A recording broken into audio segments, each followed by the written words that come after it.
Welcome to omega India news. Medak జిల్లా కేంద్రంలో కేంద్ర మంత్రి బీజేపీ రాష్ట్ర అధ్యక్షుడు కిషన్ రెడ్డి శుక్రవారం మీడియా సమావేశం నిర్వహించారు. ఈ సందర్భంగా ఆయన మాట్లాడుతూ మిగులు బడ్జెట్ ఉన్న రాష్ట్రం ధనిక రాష్ట్రమని చెప్పుకునే రాష్ట్రాన్ని టీఆర్ఎస్ పార్టీ అప్పుల రాష్ట్రంగా మార్చింది అన్నారు. మార్పు కోరిన కాంగ్రెస్ ఈరోజు పార్టీలో మార్పులు చేసుకుంటోంది తప్ప ప్రజల బ్రతుకులో మార్పు రాలేదని ఉన్నారు. ఈ కార్యక్రమంలో ఎంపీ రఘునందన్ రావు, నాయకులు, కార్యకర్తలు పాల్గొన్నారు.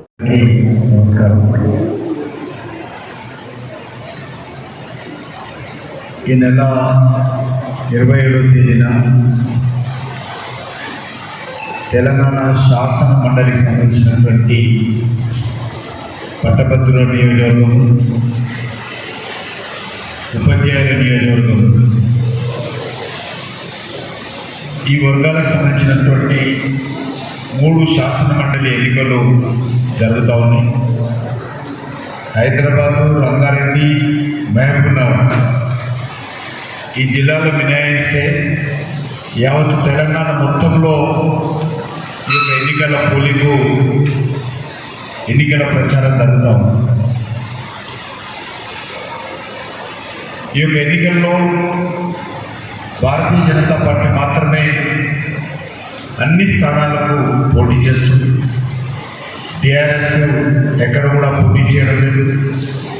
కాంగ్రెస్ పార్టీ ఏదో ఒక సీటుకు పోటీ చేస్తున్నట్టు వార్తలు వస్తున్నాయి, కానీ కాంగ్రెస్ పార్టీ వైఖరి అది కూడా ప్రచారం చేస్తున్నట్టు కనిపిస్తుంది. ఈ యొక్క ఎన్నికలు తెలంగాణ భవిష్యత్తుకు దిశానిర్దేశం చేసే ఎన్నికలు. ఎందుకంటే తెలంగాణ మొత్తంగా జరుగుతున్నటువంటి ఎన్నికలు కాబట్టి ఎన్నికల్లో విద్యావంతులు, మేధావులు, ఉపాధ్యాయులు, ఉద్యోగస్తులు, పట్టభద్రులు పోలింగ్లో పాల్గొనబోతున్నారు. కాబట్టి ఈ ఎన్నికల్లో వాళ్ళ యొక్క తీర్పు తెలంగాణ భవిష్యత్తుకు మరి మనకు అర్థమవుతుంది. కాబట్టి భారతీయ జనతా పార్టీ తరఫున నేను అన్ని వర్గాల ప్రజలను కోరుతా ఉన్నాను. మార్పు చేస్తానని చెప్పి ఒక ముఖ్యమంత్రి మార్పు వచ్చింది తప్ప, ఒక కాంగ్రెస్ పార్టీ మారింది తప్ప, టీఆర్ఎస్ పేరులో కాంగ్రెస్ పార్టీ మారింది, కేసీఆర్ స్థానంలో రేవంత్ రెడ్డి మారాడు తప్ప పాలనలో మార్పు రాలేదు. అదే మోసము, అదే అవినీతి, అదే రకమైనటువంటి మోసపూరితమైనటువంటి చర్యలు, అహంకారపూరితమైనటువంటి చర్యలు, అధికార దుర్వినియోగము ఈరోజు జరుగుతూ ఉంది. రాష్ట్రంలో పూర్తిగా అభివృద్ధి కార్యక్రమాలు గుర్తుపడ్డాయి. గ్రామీణ ప్రాంతాల్లో ఏ రకమైనటువంటి అభివృద్ధి కార్యక్రమాలు జరగడం లేదు. ముఖ్యమంత్రి మాటలు కోటలు దాటుతున్నాయి, ప్రకటనలు ప్రింట్ పేజీలో ఉన్నాయి, కానీ పనులు మాత్రము ఎక్కడ కూడా కనిపించే పరిస్థితి లేదు. ఈరోజు కాంగ్రెస్ పార్టీలో ఉన్నటువంటి మంత్రుల మధ్య సమన్వయం లేదు, కాంగ్రెస్ పార్టీలో సమన్వయం లేదు. తీరా ఈరోజు మరి రాష్ట్రానికి సంబంధించినటువంటి అనేక విషయాలు, అనేక రంగాలలో పూర్తిగా ఈ యొక్క పరిపాలన వైఫల్యం గత 14 నెలల నుంచి చాలా స్పష్టంగా కనిపిస్తాం.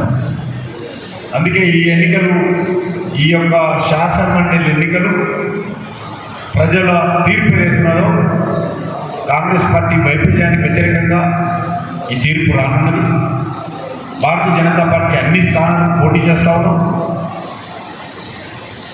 మరి ఈరోజు ఈ యొక్క మార్పులో విద్యావంతులు కీలక పాత్ర పోషించడానికి రావడం జరిగింది. ఎందుకు భారతీయ జనతా పార్టీకి ఎందుకు చేయాలి? ఈ తర్వాత అధ్యక్షులు పార్టీని రాజకీయ సిద్ధాంతాలని గెలిచిన అభ్యర్థులు గోడ మీద పిల్లల గోడ దుంపుతున్నటువంటి వైరాన్ని గమనించిన తర్వాత తెలంగాణ రాష్ట్రం ఏర్పాటైన గత 10 సంవత్సరాలుగా భారతీయ జనతా పార్టీ నుంచి గెలిచినటువంటి నాయకులు ఎట్లుంటున్నారు, ఇతర పార్టీల నుంచి గెలిచినటువంటి అభ్యర్థులు ఎట్లుంటున్నారో ఒకసారి దయచేసి అర్థం చేసుకోవాల్సిందిగా మేధావి వర్గమైనటువంటి టీచర్లు, గ్రాడ్యుయేట్లు, అడ్వకేట్లు, డాక్టర్లు అందరూ కూడా మేము సవినయంగా అప్పీల్ చేస్తూ ఉన్నాం. నిష్కల్మషంగా వారికి ఎంతో డబ్బు ఉన్నప్పటికీ కూడా డబ్బుని, హోదాని, సమాజంలో వారికి ఉన్నటువంటి పేరు ప్రఖ్యాతిని పక్కన పెట్టి సమాజానికి సేవ చేయాలి, మంచిగా పనిచేయాలి, అంత్యోదయ కాన్సెప్ట్కి అనుకూలంగా పనిచేయాలి, బడుగు బలహీన వర్గాల కోసం పనిచేయాలనేటువంటి ఒక మంచి ఆశయంతో అటు గౌరవనీయులు గ్రాడ్యుయేట్ ఎమ్మెల్సీ అభ్యర్థి అంజిరెడ్డి గారు అదే రకంగా అనేక పాఠశాలను స్థాపించి పేద విద్యార్థులకు విద్య నేర్పిస్తున్నటువంటి ఇంకొక ప్రముఖ విద్యావేత్త గౌరవనీయులు మల్కా కుమరయ్య గారు, ఈ ఇద్దరు కూడా ఈ నెల 27వ తారీఖున జరగనున్నటువంటి గ్రాడ్యుయేట్స్ ఎమ్మెల్సీ మరియు టీచర్స్ ఎమ్మెల్సీ ఎన్నికల్లో కూడా పోటీ చేస్తూ ఉన్నారు.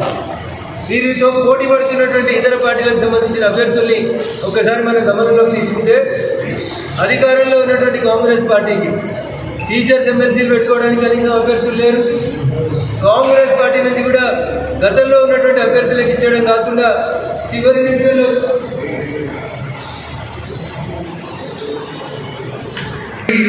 కొంతమంది పెట్టుబడిదారులకి బలవంతంగా టికెట్ ఇచ్చినట్టు కనబడుతుంది.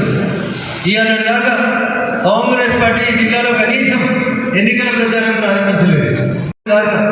పాఠశాలకు వెళ్ళినా, కేజీబీలకు వెళ్ళినా, బార్ అసోసియేషన్లకు వెళ్ళినా భారతీయ జనతా పార్టీ అభ్యర్థుల పట్ల ప్రజల నుంచి ఓటర్ల నుంచి వస్తున్నటువంటి రెస్పాన్స్ అనేది మా గెలుపునెప్పుడో ధృవీకరించిందని ఈ సందర్భంగా నేను చెప్పదలుచుకున్నాను. కాబట్టి విఘ్నులైనటువంటి మేధావులకి మీ ఓటు దుర్వినియోగం కాకూడదంటే, నిజంగా మీ ఓటు ప్రజా సమస్యల పరిష్కారమై పడాలంటే ఖచ్చితంగా భారతీయ జనతా పార్టీ నుంచి ఎమ్మెల్సీ అభ్యర్థులు పోటీ చేస్తున్నటువంటి పట్టభద్రుల ఎమ్మెల్సీ అభ్యర్థి అంజిరెడ్డి గారికి, అదేవిధంగా టీచర్స్ ఎమ్మెల్సీ అభ్యర్థిగా పోటీ చేస్తున్నటువంటి మల్కా కుమరయ్య గారికి మొదటి ప్రాధాన్యత ఓటు అని బయటపడాలంటే దయచేసి వారి పేరుకి ఎదురుగా సీరియల్ నెంబర్ 1 వేసి వారిని మొదటి ప్రాధాన్యత క్రమంలోనే గెలిపించాలని సవినయంగా విజ్ఞప్తి చేస్తూ, నేడు మనందరికీ దశను ఉద్బోధించడానికి ఇక్కడికి చేసినటువంటి గౌరవనీయులు రాష్ట్ర పార్టీ అధ్యక్షులు గంగాపురం కిషన్ రెడ్డి గారిని మాట్లాడాల్సిందిగా కోరుతాము. సబ్స్క్రైబ్ చేసుకోండి ఒమేగా ఇండియా టీవీ.